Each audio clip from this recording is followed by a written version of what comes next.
नमस्कार, स्वागत है आपका सत्यमेव जयते STV में और मैं हूं डॉक्टर हरीश चंद्र लखेड़ा।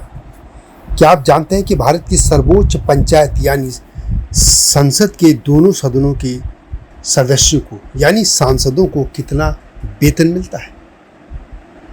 जी हाँ, यह पैकेज पड़ता है 3 लाख रुपए प्रति माह। 1 लाख रुपए तो उनकी सैलरी है। लोकसभा हो या राज्यसभा, दोनों सदनों के सांसदों के लिए एक समान वेतन भत्ते हैं। बस एक ही अंतर है कि लोकसभा के सदस्य का कार्यकाल 5 साल और राज्यसभा के सदस्य का कार्यकाल 6 साल होता है और इसलिए उनके पेंशन की जो राशि होती है उसमें थोड़ा सा फर्क होता है। आज इसी पर मैं बात करूंगा, लेकिन जब तक मैं आगे बढ़ूं आपसे अनुरोध है कि इस चैनल को सब्सक्राइब अवश्य कर दीजिए जिन्होंने अब तक ऐसा नहीं किया है। और एक मेरा और चैनल है हिमालयी सभ्यता पर हिमालयी लोग, उसको भी देखिएगा। तो बात करते हैं अब सांसदों के वेतन भत्तों की। सांसदों के वेतन भत्ता और आदि को लेकर 1954 में पहली बार कानून आया था। इसका नाम है संसद सदस्य वेतन भत्ता और पेंशन अधिनियम 1954 और इसमें बार बार संशोधन होता रहा है। 1 अप्रैल 2023 से लागू नए नियम के तहत सांसदों की सैलरी दैनिक भत्ते में हर 5 साल के बाद बढ़ोतरी करने का प्रावधान है। साथ ही सांसदों के लिए यात्रा भत्ता की भी व्यवस्था है। इसके साथ सदन के सत्र में या किसी समिति की बैठक में शामिल होने या संसद सदस्य से जुड़े किसी भी काम से यात्रा करने पर अलग से भत्ता दिया जाता है। संसद की बैठकों के दौरान भी भत्ता अलग से मिलता है, यह सैलरी के अलावा है। इसके अलावा दिल्ली में कोठी, उसमें बिजली, पानी और उनको टेलीफोन, इसके अलावा ऑफिस, कार्यालय के लिए कई तरह के सामान, कागज़, पेंसिल वगैरह सभी, यह सब उन्हें सरकार की तरफ से दिया जाता है। कोविड काल में सांसदों के वेतन में कुछ कटौती जरूर की गई थी, लेकिन अब पूरा वेतन भत्ता मिलने लगा है। सांसदों का जो मूल वेतन है वह है 1 लाख रुपए प्रति माह और यह 1 अप्रैल 2018 से प्रभावी है। इनको दैनिक भत्ता 2000 रुपये है, ये 1 अक्टूबर 2010 से प्रभावी है। इसी तरह निर्वाचन भत्ता इनको 70,000 रुपये प्रति माह मिलता है। कार्यालय भत्ता इनको 60,000 प्रति माह और इसमें से 20,000 रुपये स्टेशनरी वस्तु आदि और डाक पर खर्च के लिए मिलता है। इसी तरह दिल्ली में आवास मिलता है, टेलीफोन मिलता है, निर्वाचन क्षेत्र आवास और इंटरनेट कनेक्टिविटी के लिए 3 फ़ोन पर सालाना 1.5 लाख कॉल फ्री होती है। दिल्ली में आवास है, वह किराए से मुक्त सरकारी आवास या हॉस्टल आदि दिल्ली में उनको मिलता है। बिजली और पानी प्रतिवर्ष इनको 50,000 यूनिट बिजली मुफ्त मिलती है।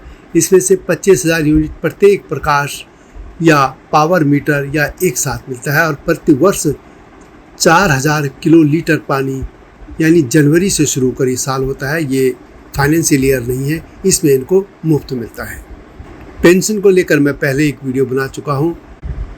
कार्यकाल समाप्त होने पर रिटायर सांसदों को न्यूनतम पेंशन 25,000 रुपये मिलती है प्रति माह। इसके अलावा उनको यात्रा भत्ता मिलता है, हवाई जहाज, रेल यात्रा, सड़क यात्रा के लिए अलग से भत्ता है। यात्रा सुविधा है, इसमें सांसद और उसके साथी या परिवार के लिए रेल पास, हवाई यात्रा, इसमें बहुत कुछ इनको छूट मिलती है।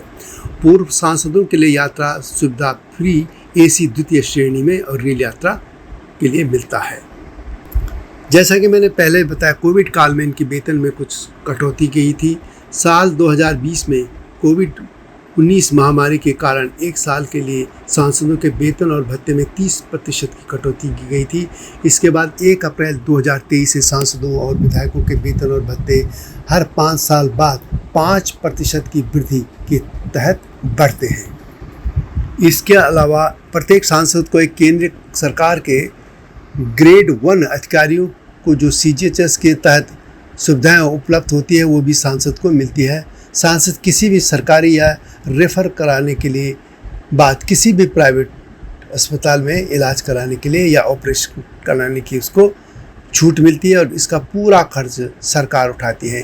कई मामलों में तो विदेश से भी इलाज कराने की इनको छूट मिलती है। इसके अलावा सांसद को सरकारी खर्च पर सुरक्षा कर्मी और केयर टेकर भी मिलते हैं। अब सवाल ये कि कितना टैक्स ये लोग देते हैं। ये जो इनके नियम है उसके तहत लोकसभा राज्यसभा के सांसद, राष्ट्रपति और उपराष्ट्रपति सिर्फ अपनी सैलरी पर ही टैक्स देते हैं। बाकी जो अलग से भत्ते मिलते हैं उन पर कोई टैक्स नहीं लगता है। यानी जब वो पार्लियामेंट के जो बैठकें होती हैं या समिति की कोई मीटिंगें होती हैं, जो विभिन्न समितियां होती हैं पार्लियामेंट की, इसके अलावा जो पार्लियामेंट की जो विभिन्न कमेटियों के सदस्य दूसरे राज्यों में या कहीं जगह वो जाते हैं बैठकों के लिए, दौरों पे, तो उसका भी उनको भत्ता मिलता है और उससे उनको कुछ भी टैक्स उनको देना नहीं पड़ता है, जो उससे उनकी कमाई होती है। 1 लाख रुपए इनकी प्रति माह सैलरी है, तो इस तरह इनके 12 लाख रुपए सालाना सैलरी हो जाती है और उसी पर उनको टैक्स देना पड़ता है। लेकिन जैसे मैंने पहले कहा कि इनको लगभग 3 लाख रुपए का पैकेज बनता है और इस हिसाब से देखें तो सांसदों का जो सालाना आय होती है वो है 36 लाख रुपए, लेकिन टैक्स भरते हैं मात्र 12 लाख रुपए पर ही। लद्दाख और अंडमान निकोबार द्वीप समूह के सांसदों को विशेष भत्ते दिए जाते हैं। यह इसलिए कि उन क्षेत्रों की भौगोलिक परिस्थितियां कुछ भिन्न हैं। इसके अलावा उनको कई तरह के सांसदों को ऋण भी दिए जाते हैं, उसका मैं अलग से वीडियो लाऊंगा। लेकिन अभी यही है कि उनको 2.5-3 लाख रुपए का पैकेज हर साल मिलता है, जितना कि समझ लीजिए कि MBBS की पढ़ाई हो या इंजीनियरिंग हो या मैनेजमेंट की, अच्छे कॉलेजों से पढ़ने के बाद भी बहुत कम ऐसे लोग हैं जिनको प्रतिमाह इतना पैकेज मिलता है। सांसदों को प्रतिमाह 2.5-3 लाख रुपए का पैकेज मिलता है। इसीलिए तो अब हर आदमी सांसद या विधायक बनने के लिए मारामारी करता है।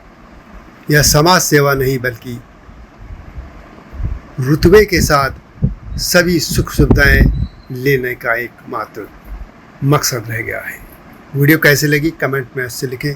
एक बात और बता दूं कि मुझे दिल्ली नगर निगम, दिल्ली विधानसभा, पंजाब विधानसभा, हरियाणा विधानसभा के साथ ही पार्लियामेंट के दोनों सदनों की कार्यवाही कवर करने का अनुभव है और सांसदों को मैंने बहुत निकट से देखा है, पार्लियामेंट के दोनों सदनों की कार्यवाही भी। इसलिए मैं जो कुछ कह रहा हूँ वह अपने सामने देखे हालात पर भी बोल रहा हूँ।